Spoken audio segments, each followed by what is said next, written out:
Hello, welcome to this week's tutorial.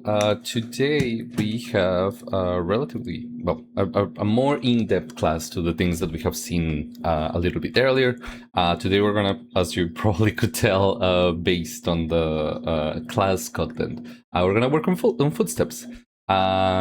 Footsteps, as we saw, have like a surprisingly deep amount of like extra things that you can do for them so that they can fit within the characteristics, the desired characteristics of your game. But also in the context of Wwise, they are a really good tool to go into multiple subsections of tools that we utilize inside of Wwise for multiple things, but like they are a good example for them. Okay, so today we're going to work on footsteps. We are going to do put footstep sounds, variation of footstep sounds. We're going to talk about the variation between them, how to create the space randomization, and also how to create surface configurations and utilize switch groups in Wwise. All of that is going to be part of this video. So yeah. First of all, let's check where we were with our work and what we had done up to this point. Okay, so first things first, let's check what we had on Unity. If I run my program, and assuming that everything is working according to plan, I should be able to hear the bugs that we had separated a little bit and be able to listen to the changes in attenuation based on both the position around the object, but also just the distance and the separation they got. We also applied a low pass filter that we can use to make the dissipation of the sound more realistic in reference to our sound. So let's see. We can hear it there, and then if I am on top, I can rotate around it, and there is differences depending on what angle of the object am I listening for. That's really good. Okay.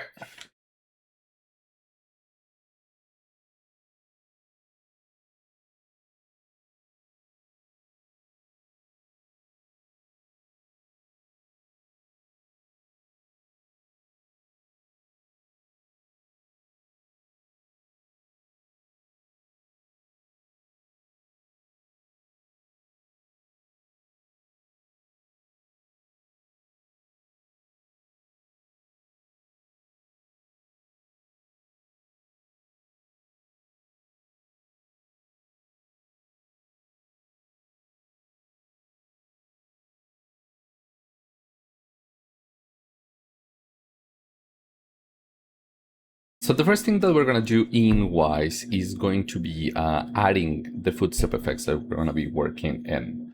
For that, we are going to utilize certain specific sounds from the audio files that we already had. So let me do this in ending because that may be a little easier. Okay. So here we have our Wwise project in the same state that it was earlier. From here, we have, of course, our play and stop event from our audio file, and we have our digital audio horror sound that we are having. Into our container default work unit, we are now going to add a series of footsteps. The way that I'm going to do that is that I'm going to go for my GDC audio files, and we're going to find some footstep sounds that we can utilize. As we talked in class, there are multiple ways that you can reference these footsteps. But if we go into, let me make this window a little smaller, probably a little too small. If we go into our folder and we look for footsteps, let's look for steps. We're going to grab this folder that contains 4 sounds that we're going to be using for our footsteps, and we're going to drag and drop that folder into our default work unit. That is going to allow us to have a virtual folder, and within that virtual folder, all 4 of our footstep sounds. Now, the important thing to note here is that a virtual folder works just like a folder. It's going to be a place in which all of our folders are, all of our files are contained. But we don't need each of these footsteps to be played separately. The objective is going to be for them to be variations on the same action, which is taking a step. Therefore, instead of containing these 4 files into a virtual folder, we need to store them into a random container. That random container is going to allow us to create an event, and that event is going to play randomly between all of these 4 selections. Let's leave it at that and import that. We'll let them import, and now we have our folder. Let's rename it. I'm going to change the name from the name of the folder that I already had to Footsteps Dirt. Because that's what they are. Let's listen to them for a bit. So if I go, if I'm just here in the footsteps place and I click on the spacebar, we'll see here that in the transport control we have footsteps dirt, and it is playing one of the 4 at random.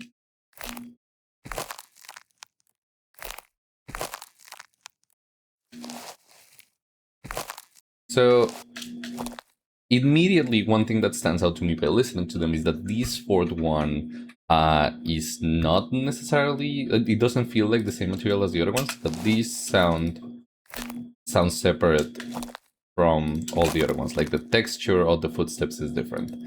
So we're gonna remove that sound. Oops. Yeah. The second thing that stands out to me is that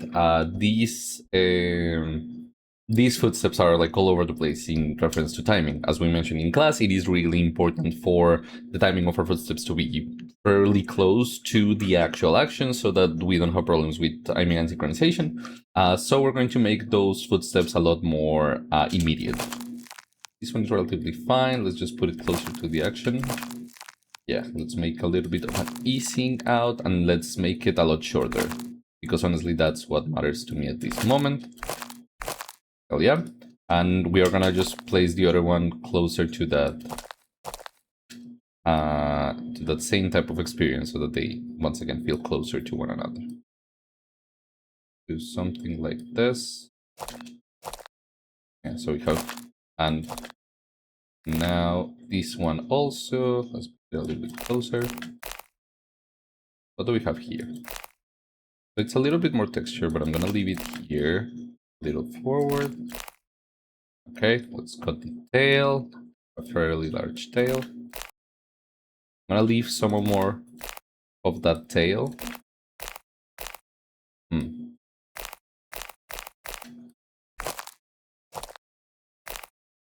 Yeah, a little shorter, not perfect, but we can work with that. Okay. Perfect. Now, the next thing is that we're going to go into the configuration. As we mentioned before, well, in class, it is important for these 3 sounds not to be exclusive, right? That every time that we listen to a repetition, our brain notices. So the way that we solve that in Wwise is through randomization. So we click on our selection of all of the different parameters that we can try to change. We can see that inside of the random container configuration, there are a bunch of extra things that we have and we can try to edit around with. In our case, we are going to play around with the pitch. With the pitch of, like, randomize a little bit the pitch. Once again, there are multiple things that you could be randomizing in each of our values. For example, once again, in our case, it's going to be the pitch, but you could also change the a low pass filter value and then change that. There's also delays that you can apply to them, and maybe we're going to play around with that for a little bit. To randomize that, we are going to select here as our randomization. You see here that there is like extra values that we have. We are going to double click on that and enable a randomization, and it's going to give us an offset selection, a minimum and a maximum value that we can play around with. These values are measured in cents. Cents are a physical value measured from 0 to 100, which is the difference between basically one frequency and the next. In our case, we're going to have a minimum of offset of let's say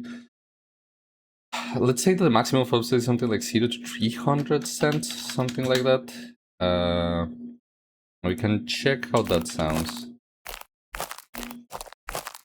So there is some variation. A thing that you can do is just make it like really deep and see how that changes. Let's put it at like 4800, and then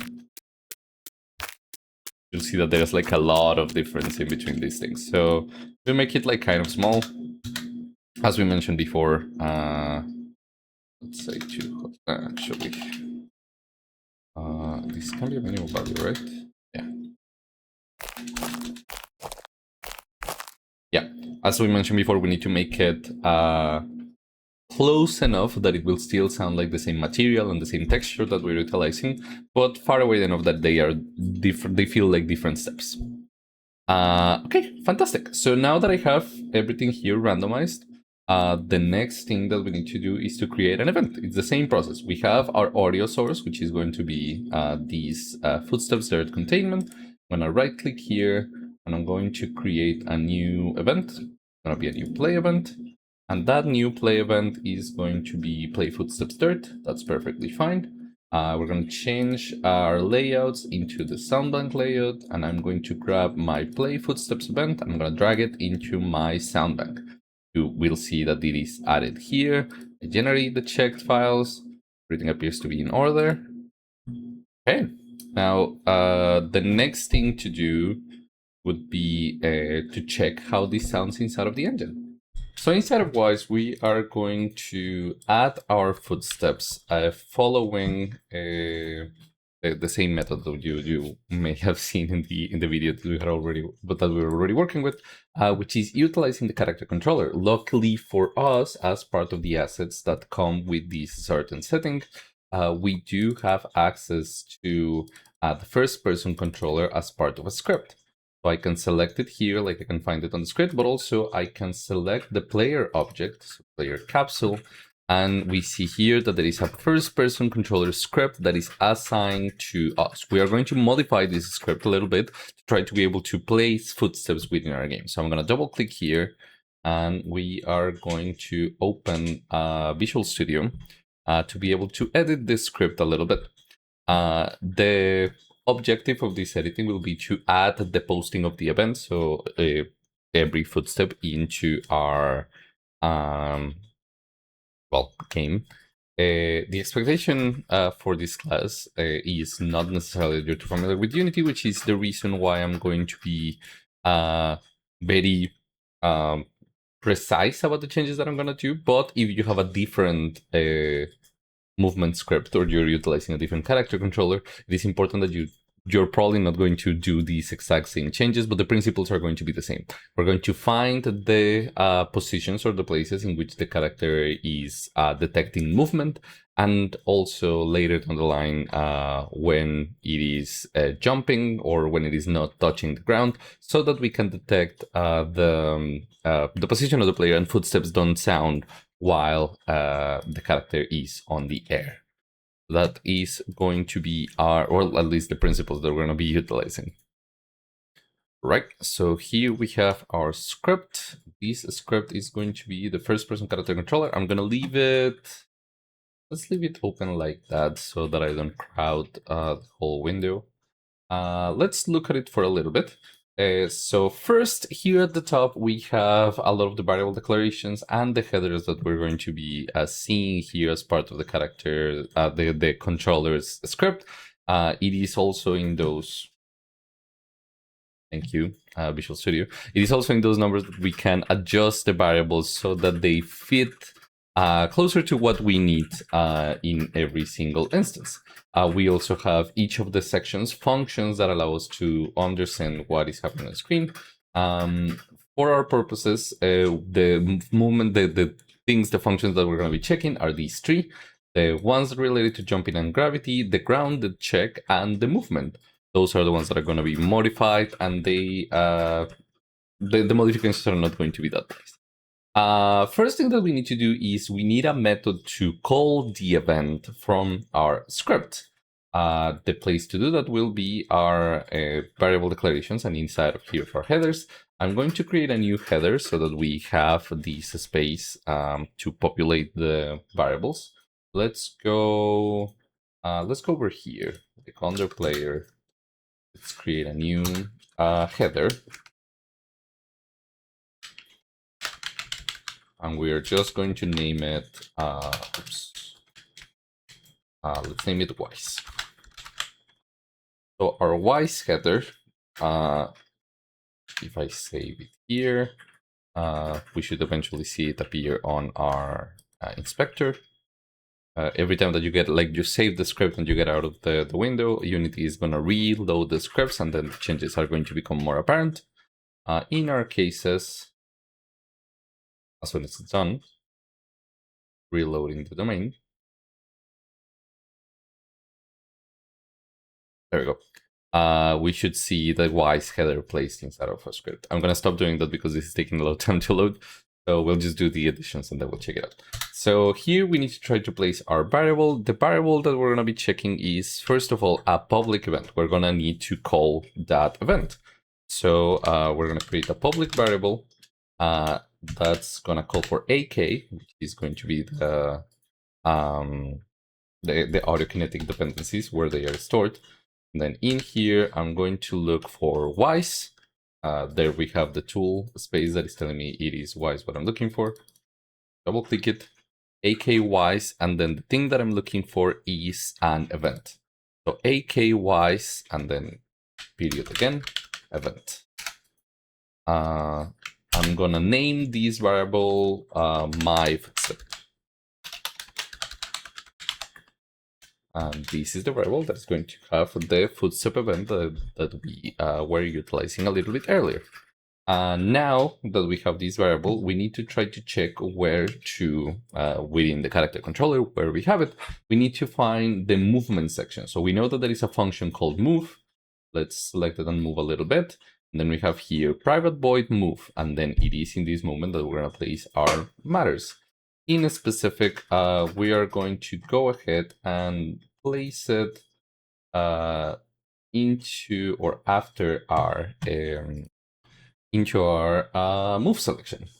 So we are going to find here that we have a specific section in which the input direction creates the transform, and it is in this transform moment that the character starts to move.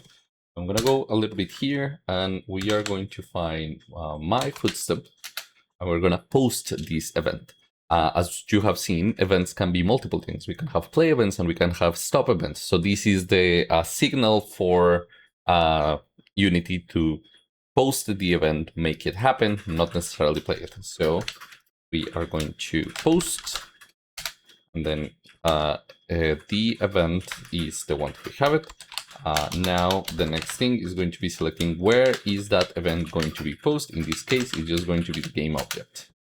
So we're going to post my footstep, which is our event, in the game object that it is being stored, this script, which in this case is going to be our player character. Perfect. If I save this and we go into Unity, we're just going to hear the sound repeating a lot. So let's try it out. Oops. This is not going to work. I'm going to play it, but I will stop it immediately because my footstep is not populated. So the event is selected. We go to footsteps, and there we have our footsteps dirt. Perfect. So I'm going to run the script. And then we have, be careful with your ears, pretty loud. All of the events are happening in updates. So every frame I'm creating a new event that is trying to post that event. So now the next thing that we need to do is to try to create some space so that doesn't happen. How are we going to do it? Well, the first thing is we're going to create a new variable, and that variable is going to check if the previous footstep is still playing. So basically, we're going to generate some distance in between them. And for that, I need a new variable. So let's look here at our variables. These are going to be private, so I don't need to do a header to try to populate them.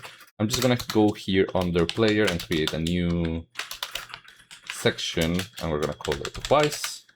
And here we will create a new private bool, so boolean, which is a true or false statement. And we're going to go into or create a footstep is playing. as our variable, and here we're going to declare it as false. If we don't touch this variable, footstep is not playing, right? It is only after footstep starts playing, which we do on movement, that this changes. So if I go back to my move and I say that after my footstep post, let's make some space here. After my footstep post, if, because the sound is playing, I need to select it and put, okay, so footstep is playing becomes true. If I save and run this, it's going to be pretty simple. I'm gonna go start moving. The post is gonna post once, and then after that has happened, nothing else could happen, right? It will just post once, and that will be it. Let's check it out, see if that is the way that this is working. And we don't have that. Why? Because there's no condition that is attached to it. So that's the next thing that we're gonna do. We're gonna create an if statement, and the condition is going to be if footstep is playing equals true. Let's just do it like this. If footstep is playing equals false. So if the footstep is not playing, then we're going to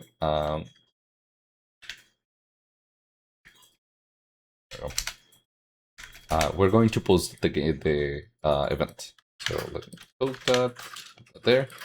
So if footstep is playing is false, then we post the event, and then at the end of this we can play it. So I'm gonna save that, go back to Unity, and now we should only have one. Let's try it out.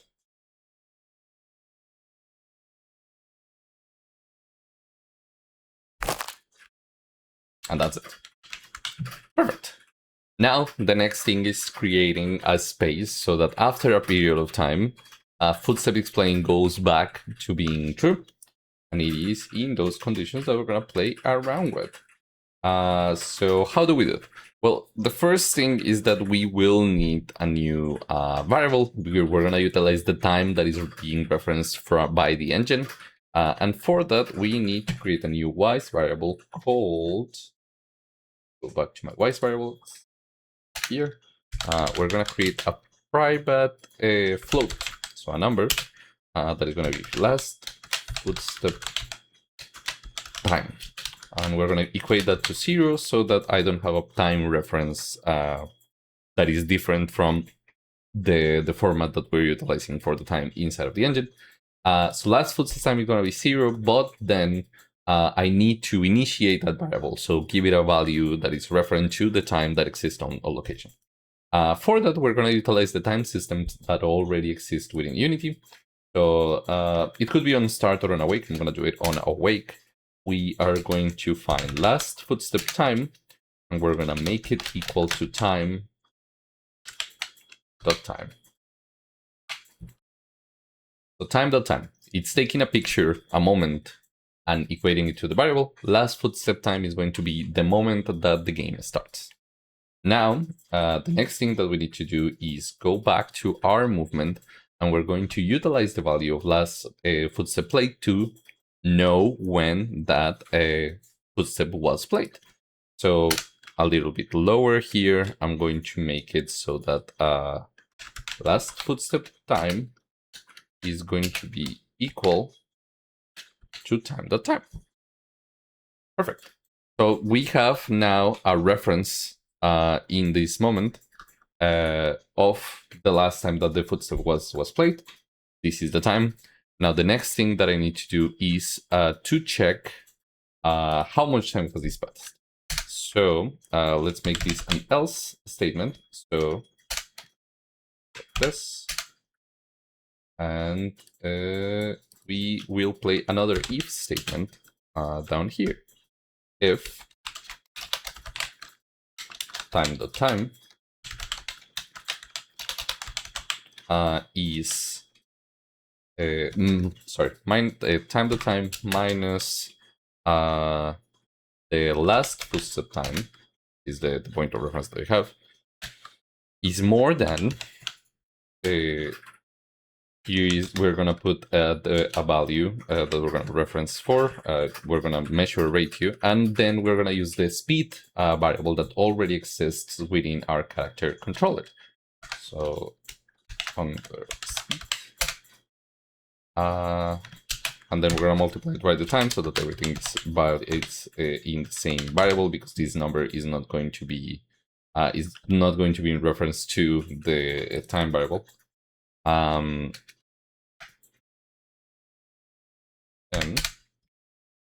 we can change footstep is playing to false.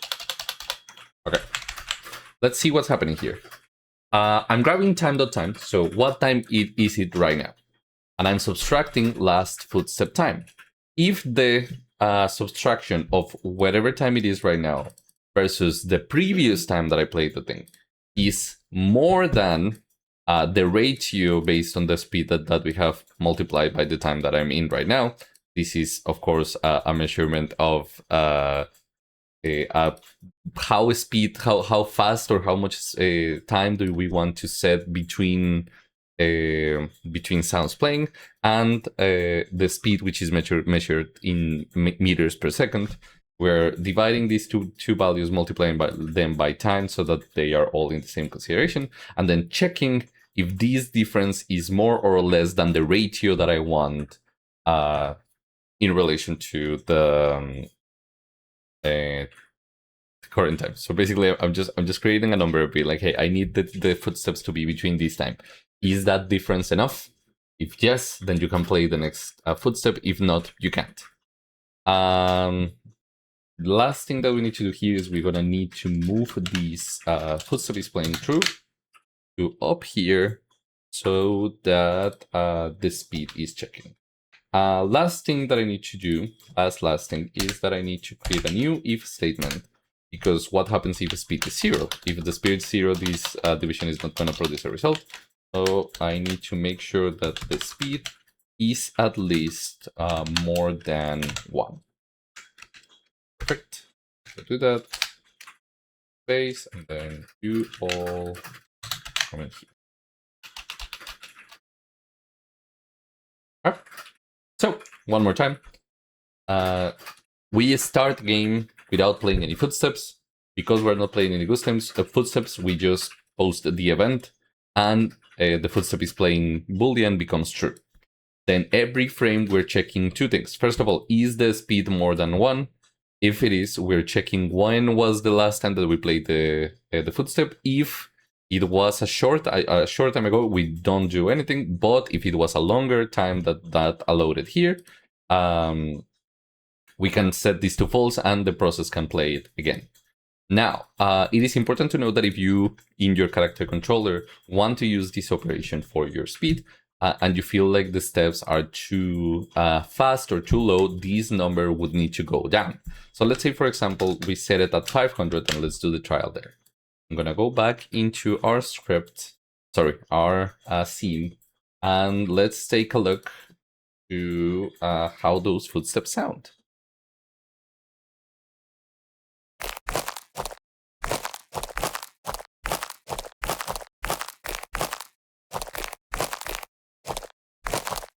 Okay, so there are a couple of things that I'm immediately noticing. Some of them have to do with our audio itself. So let's look at our footsteps dirt, and let's take a look back at our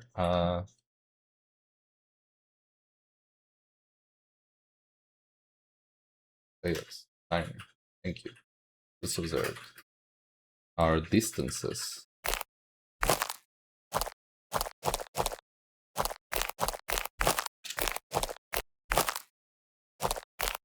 Okay, I think that one of them, you have a much longer tail, and that makes it kind of weird.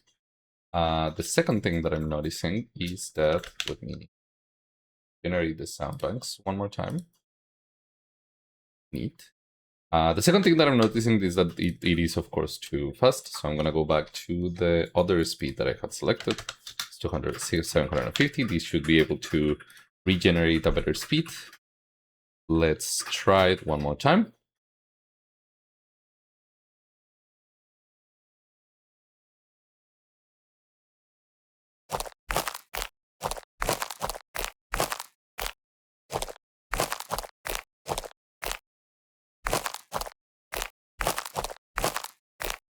I also think that the randomization of the pitch may be too wide because some of the sounds are taking a long time to play for the next one, and that's a problem.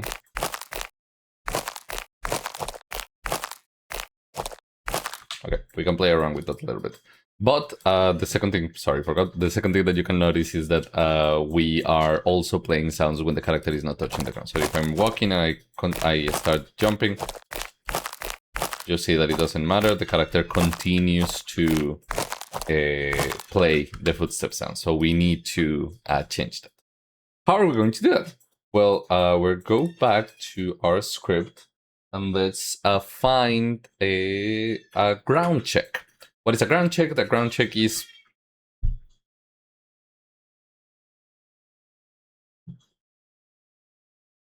what is a ground check? A ground check is something that we use to try to determine is a character is touching the ground, and this character controller already comes with a ground check that we can utilize.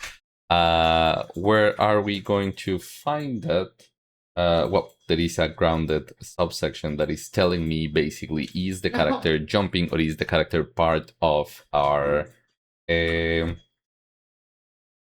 is the character jumping. And it's through this is grounded information that it is measuring when or how much the character needs to jump. So first thing that we need to do, however, is we need to create a new boolean.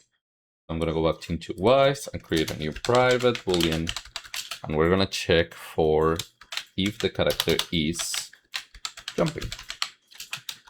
We're going to set it to false to start, and then let's go back to that grounded subsection. We have here the jump and gravity part, and we have the if grounded. We can perform a lot of the options. Here we're going to go to the jump section. If the character is jumping, we need to there is one thing that I think we need to do, which is really important, which is that in the movement script that we had selected, I need to add a new condition. So footstep is playing, and also, sorry, my keyboard is in Spanish, and also is jumping is false. So I can only play the sound if another footstep is not playing and if the character is not jumping. So now I need to determine when does the character start to jump, or when does it become jumping. I can check here in the movement, and I'll see that when the character jumps, the character is no longer jumping, so I can turn is jumping to true. And then I can create an else statement if input jump hasn't happened, and that is not like the vertical velocity hasn't happened. I can create an else space in which is jumping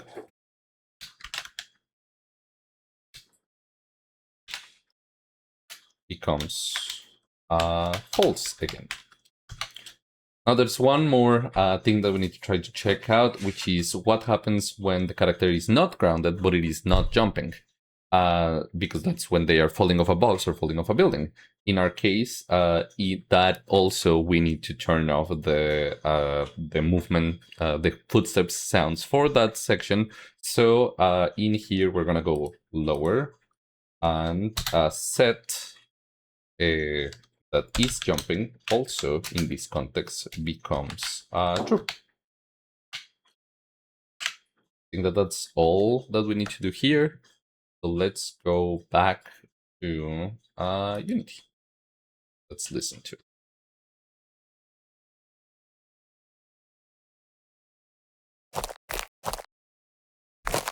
Perfect.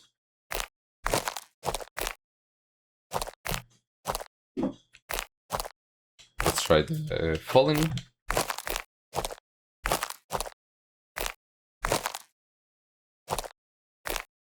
And whoop. Yeah. Oh yeah. Perfect. Okay, for our landing sounds, this is going to be relatively simple. We are going to grab some of the footsteps that we already have. Let's listen to them. Perfect. Let's say the first two. I think that they will work in sequence. So what I'm going to do is I'm going to right click here on my default work unit and create a new virtual folder. This is going to be landing. Landing is going to be where I'm going to store both of my sounds. I'm going to select both of the ones that I have here and I'm going to copy them. So Control C and paste them here at the top. I'm doing this so that it is easier for me to have already all of these edits that I have placed in the value. I also made the middle button, the middle sound a little bit higher, placed from 2 dBs up, just so that it's more or less on a similar amplitude as my other footsteps. So I have these two sounds right here.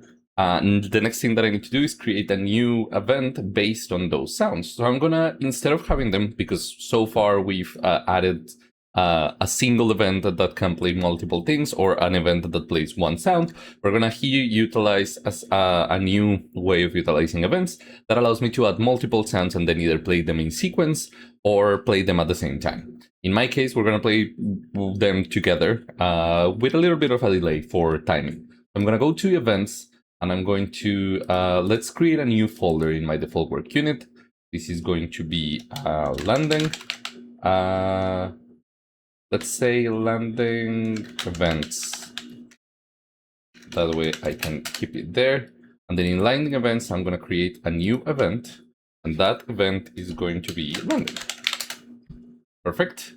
So the next thing that I need to do is I'm going to go into my audio and I'm going to grab both of these. Let me go back to the landing space, and both of these I am going to drag on top of it. So landing now, if I play it, should be playing both of these sounds at the same time. To make it a little more noticeable, we are going to add a little bit of a delay to one or the other. This is for us to emphasize that feeling of weight that we mentioned during class. If I fall, I don't fall the same way as I would do if I'm jumping hard and if I'm jumping low, but also the sound of a footstep is different to the sound of a landing when your whole body is applying pressure to the ground. So in that position, I'm going to set up a bit of a delay. Let's make it like very noticeable. Let's make it 0.5. And then when I play the landing, I should be able to hear one sound and then the other one with a little bit of a delay. So you see there's like pa pa. Cool. That's more or less the vibe that we want, but we want it really short together. So instead of making it 0.5, let's make it a 0.2. Let's hear it out. Still, that's a lot better, but it is still too far apart. I can hear both of the steps separated. So let's do like 1.5. Okay. Papan, but still has a better rhythm to it, and one of the sounds is not done when I'm doing the other one. That feels pretty good. So the next things, go to the soundbank layout, events, grab my landing event, add it into my main. And then after that has been selected, I'll just generate checked. No problems here. Let's go to the engine. So in Unity, we just need to find the place in which the jumping section finishes and the landing happens so that we can post the event as needed. For that, we're going to go back into our script, and there are a couple of things that we need to do. First of all, same that happened with our footstep event, we need to create a new public space in which we can place our event. Our landing event. So I'm gonna go public, Wwise, and then event, and then we're gonna call this my landing, and that is gonna be our event. Save that, and then the next thing that we need to do is just do the same process that we did with the movement, which is going to be posting that event, but we need to find when that happens, and that is going to be in our jumping section. We already prepared a place where that happens, which is when the character is not jumping, but the character is like outside the ground, and then is jumping because false. This is the moment in which the input jump and the time of like the jump has happened or the character stops being in the air and falls to the ground, and that will count for both when it's falling and when it isn't. This is the place where we're gonna post our sorry. This is the place where we're gonna place our landing event. So this is going to be really, really simple. We're just going to create a new if statement. We're gonna check if is jumping is true, because it hasn't become false, at least not to this point, and the else hasn't been triggered. So if is jumping is true, we're going to say my landing, and we're gonna post that. So post, then we are posting that event in the game object. Perfect. Save this, and in theory that should be it. Let's go back to our Unity project. And now in here, I just need to populate the my landing. So in here, we're gonna go to events and look for landing events. And here we have our landing that we created. Let's save and run the game.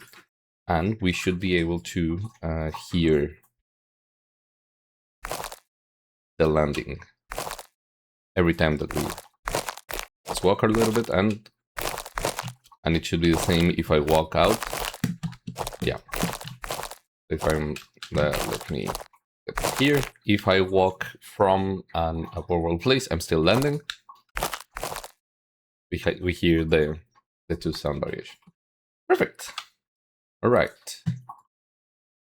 So the next thing that we need to work on is our switch groups. Switch groups are going to be used to change between different configurations of sounds. We're going to assign multiple types of audio sources or multiple, I guess, events to a switch group, and then access which of the audio sources is going to be played depending on the conditions that we are giving to the player.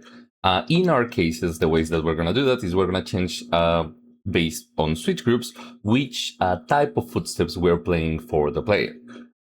So the first we're going to look at how that works on Wwise, and then we're going to set up a specific area in which these footsteps are going to sound different. So let's jump into Wwise, and from here let's take a look at a new set of sounds. I'm gonna go back to my sound library, and I'm going to look for a set of I'm gonna look for a set of snow patch footsteps. I'm gonna look for footsteps, and here we're going to find the blue zone snow footsteps. I'm gonna go do the same thing. These are 4 sounds. I'm gonna grab all of them, and I'm gonna drag them into our default work unit. So the same process that we had done before, drag here. I'm gonna do the same thing as we mentioned earlier. We're gonna set a random container that is gonna serve to play all of our sounds one after the other. So let's import those sounds.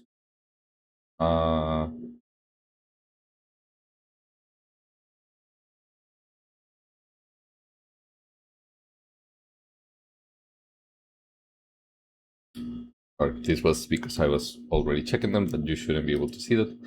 And here we have our blue on the snow footsteps. I'm going to change there to footsteps snow.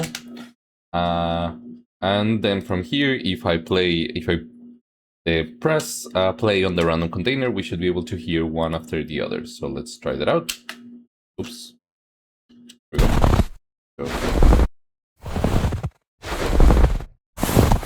Those are all of our sounds, and they're playing on a different side. The first thing that we're gonna do is we're just gonna cut the sound. As you can hear, these are all like fairly deep steps, and I don't want that feeling. It's gonna be like a snow patch, so I'm gonna make the values fairly shallow, and it is in that shallowness that we're gonna take some extra measurements to make them feel shorter, like not that deep.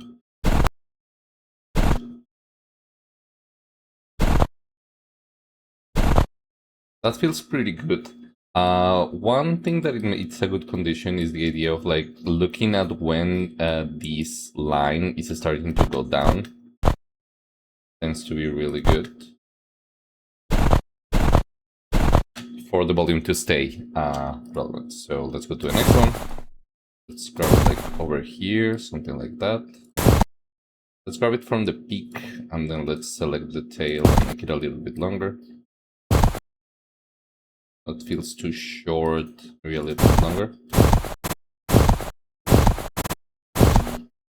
Okay, that feels pretty good. Okay, let's do the next one. The other one, same thing. Let's grab it over here. Pretty good. A little bit of fade-in, and then reduce the tail. Okay, and the final one. Grab it like from here.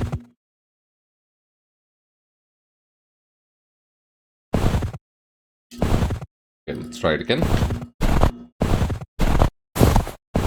They all seem to be pretty good. The next thing that I noticed is that they're a lot louder than our footsteps for dirt. They are clipping a little bit, so I'm going to reduce, let's say, 6 dBs.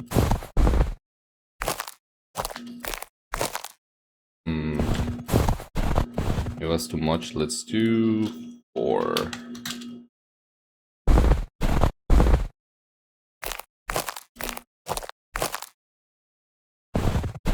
No, actually, I was right the first time. Let's do 7 actually. There.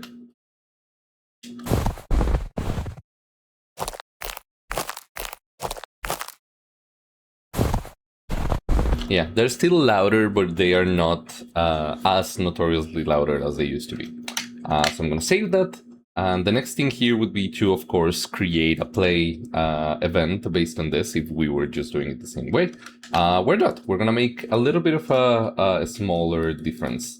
The thing that I'm going to do is I'm going to go back into my footsteps space, and I'm going to, I will create, instead of having a footsteps dirt and a footsteps no, I'm just going to create a footsteps event, and Wise on itself is going to determine if I'm playing the footsteps dirt or the footsteps no based on a switch group.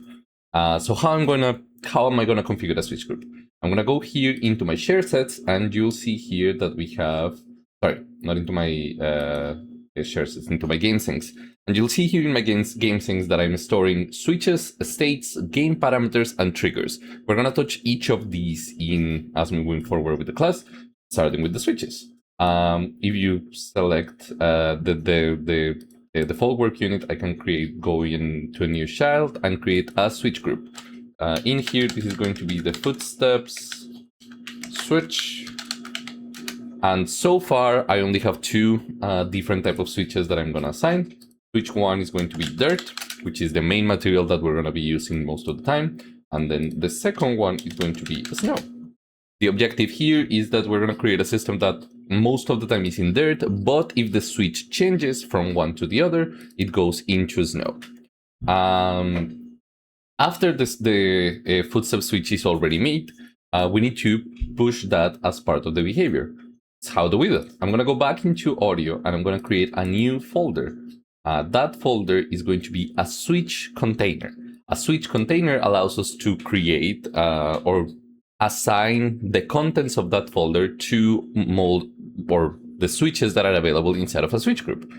In our case, this is just going to be named footsteps. And then in footsteps, I'm going to assign snow and dirt. Both of them are then present here as virtual, no, not virtual folders, random containers. Now the next thing is in footsteps, I'm going to go into my switch container by clicking here in all, and I'm going to assign a switch group. First of all, I click here, and I'm going to assign my footstep switch as my main footstep. Now, next thing that I'm going to do is I'm going to change what the default switch is in my switch container configuration. I'm going to click here on the little ball, and that should show me or allow me to change it. Why isn't it letting me? Oh, I think that I had selected one of the containers. So like these 2 are not going to have container values, but the switch container, I'm going to change the default state to dirt. Dirt is going to be what is going to be most of the time, and I'm going to change from dirt into something else. Perfect. So now that those values are there, the last thing that I need to do, and this is very important, you cannot forget this, is assign what part of the content is going to be part of which switch. So you see here that my switch container has two values, dirt and snow. I gotta drag my folder, the footsteps dirt, into dirt, and from footsteps snow, into snow. Perfect. That's it. Now that this is assigned, I need to make sure that this is working. How do I do that? Well, here at the bottom, I have my transport control. You'll probably see it here that it is displaying states. I'm going to go from states to switches, which is the second selection right here at the bottom left.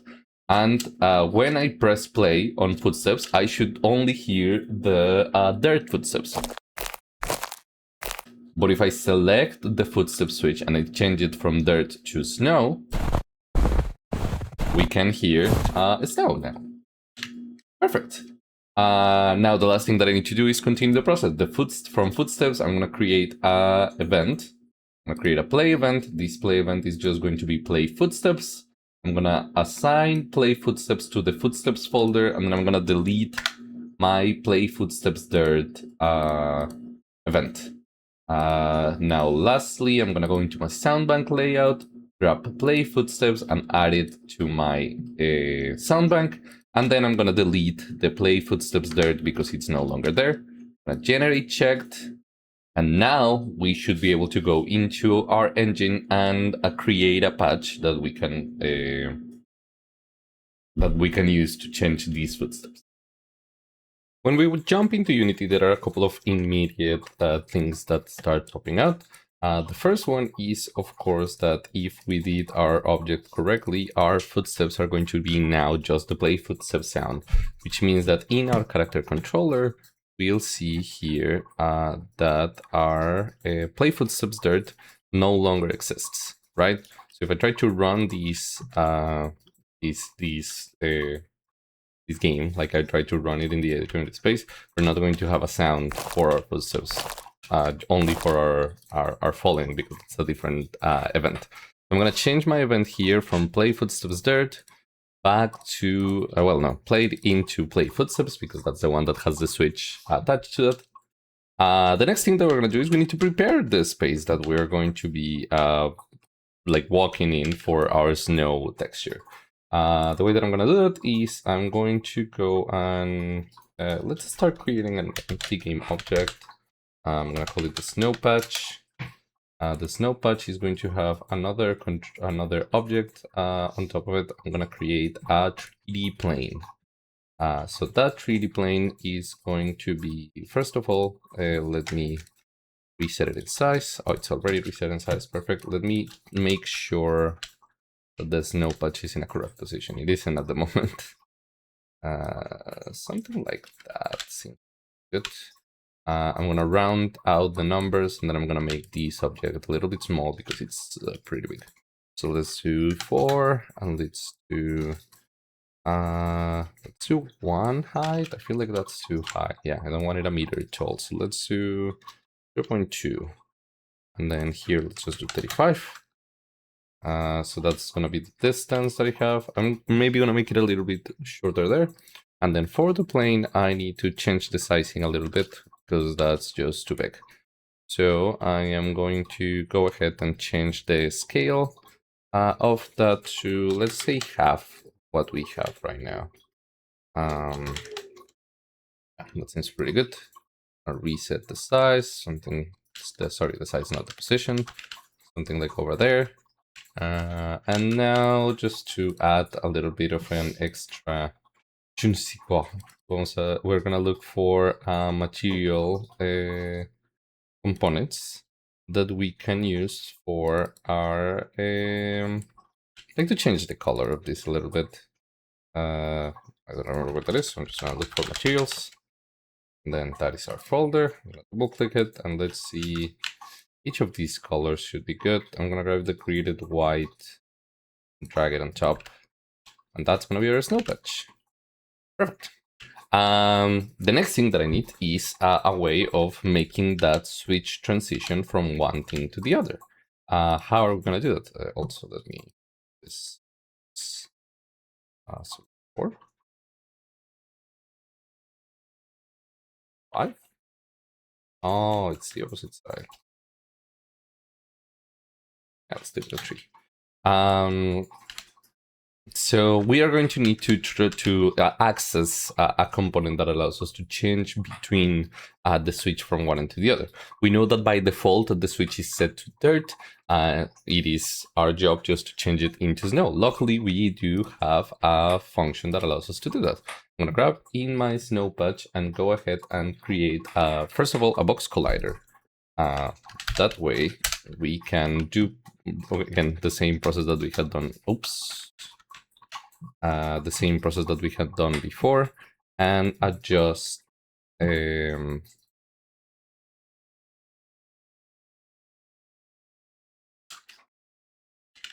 are you down there? What's happening? Oh, there we go. Sorry, there was a difference in size and I wasn't sure what was happening.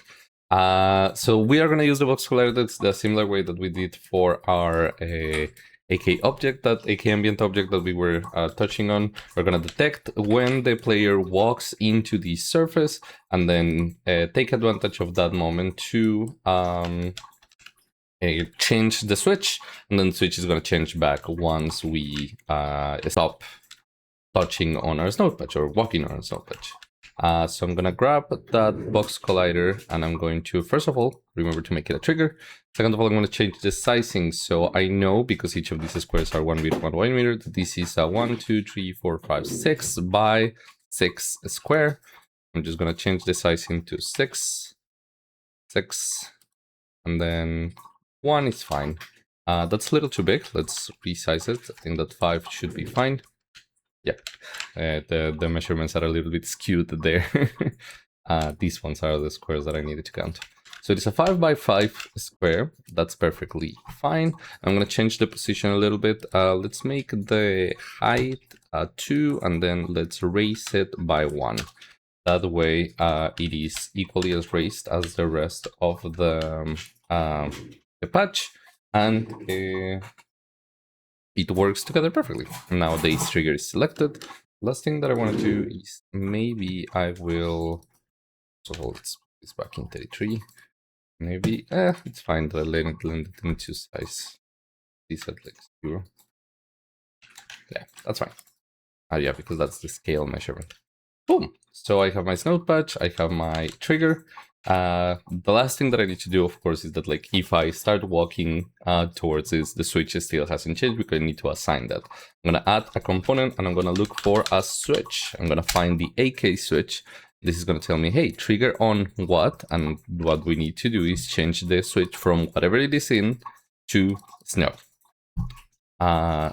Then the next thing is changing the trigger. So we're going to change from trigger on start to AK trigger enter. Going to be our same process that we had done before. So I'm going to look for an AK trigger enter component. I'm going to add our, well, the box collider is already the trigger, so that's available. But we need to find the trigger object. That is, of course, going to be our player. So player comes in. Let's check it out. We'll run the game. We will go walk. So we hear the footsteps dirt right now. I forgot to mention this in the walking space, but you'll see that because this character controller has a spring function, the footsteps also accelerate when we start running, which is pretty good. So now if I walk into this area, I should be able to start hearing our footsteps in snow. Ooh, that didn't happen. What happened? I didn't assign a rigid body to the AK game object. That makes total sense. So let's stop this. The problem that we run into is that it created an AK object, and that's because the AK ambient that is playing the sound is contained within our player capsule. Therefore, for the logic to work, we need to use the other object in our AK switch. My mistake there, forgot. Let's try this one more time. Walk, just running. And now in here, we should be able to hear our footsteps. Perfect. Now, if you've been paying attention, the problem here is relatively obvious. If I walk down, the footsteps are still gonna be snow because the trigger hasn't changed back, the AK switch. So the next thing that we need to do is create a new AK switch. Assign it not on start, but on AK trigger exit. And on AK trigger exit, I'm gonna change the switch from snow to dirt. I have this selected, click on use other object, and then I need to find the AK trigger exit. And do the same process, find the player capsule, and assign it as my trigger object. I'm gonna run the game. Now in theory, it should function as intended. So let's see. Okay, we have there our sound, and then if I walk off, the footsteps change back to dirt. We see it. And they are on the same rhythm because it's the same event that is posting the event when with the correct sound. All right, perfect. Now, of course, the last little problem that we need to try to cover is the fact that if I run the game one more time and I am jumping into my snow thing, the landing sounds that I'm utilizing are still going to be the dirt ones. So we need to create a new event or a new configuration, probably a new configuration utilizing the same switch containers that we have been using to adapt our landing sound. Right, so the configuration of our landing sound is going to be a little bit different in the sense that we could do the exact same thing that we're doing, create a new folder for the play and create a landing for dirt and a landing for snow and change it in the same configuration of the changes. But right now we already have a landing event that is doing the alternative in between the two, and we can just do the transition for 1-2, and this is another technique that we could use to try to measure that. So we're gonna jump back into Wwise, and from here, let's go to the designer layout. We're gonna do the same thing in the sense that we have our landing, which is 2 steps. I'm going to create 2 new folders that are going to be each of them their own specific switch containers. So this first switch container is going to be step 1, and the second switch container is going to be a step 2. So how is this going to work? Step 1 is going to change between the first step and the second step. The first step in dirt and the first step in snow, and the same thing with the second one. So step 1 is going to contain the first step, and step 2 is going to contain the second step. Pretty good. Now the next thing would be to assign a second step. For that, we're going to listen to our steps and see which 2 would work pretty good together. We have that one, and then that one. I think 3 and 4 sound pretty good, so I'm going to select both of them, copy them, and then go back to our landing sound. I'm going to paste them.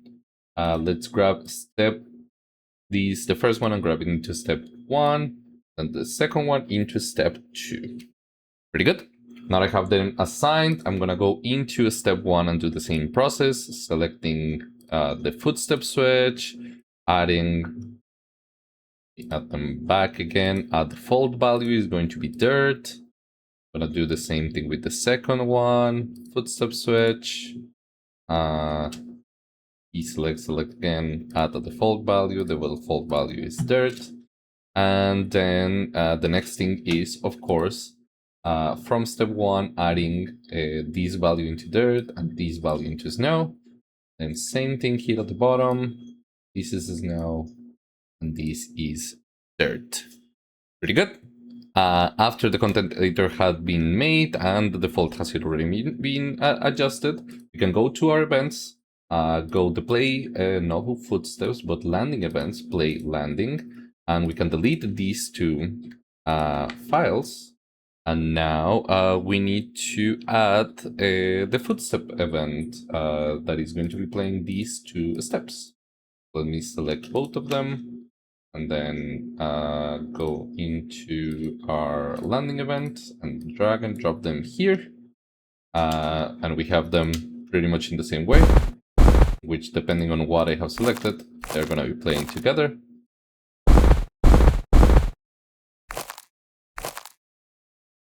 Oh, this is the footstep switch. I haven't checked actually. Let's know.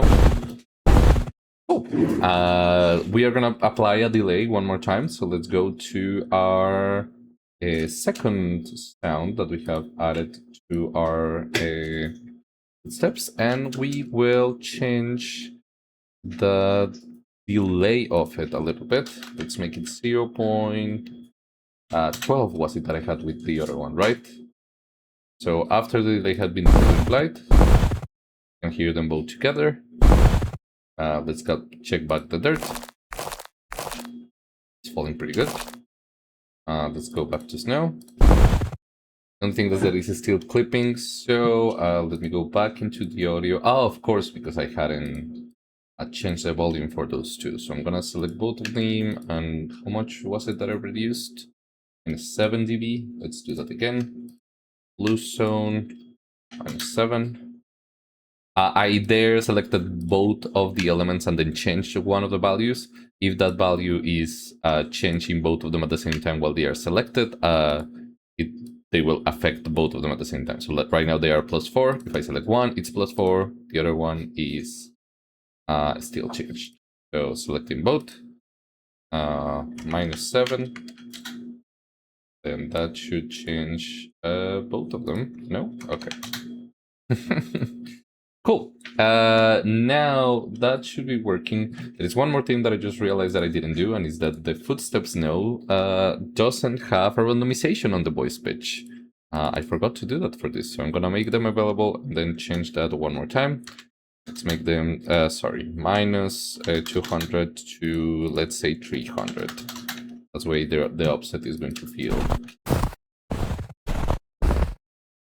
Good.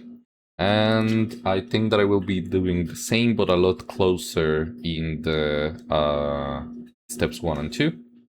So let me select both of them and see if it works now. Voice pitch, make it enabled. Let's do -100 and let's do 100. All right, let's close that. Let's see if it worked with both. No, it didn't. Voice pitch, enable, -100, 100. Cool. Right. Now let's check back our landing event. It's working as intended, and we are not changing any part of our landing sound. So if I just go back into the engine, it should work perfectly fine after I have, of course, generated my sound dogs. Right, let's check it out. Right, so last little check inside of Unity. I'm gonna play, and in theory, when we hear the landing sounds, they should be appropriate to our surface material. So if I jump here, I should be able to hear the snow landing sounds. There we go. And then on the other side,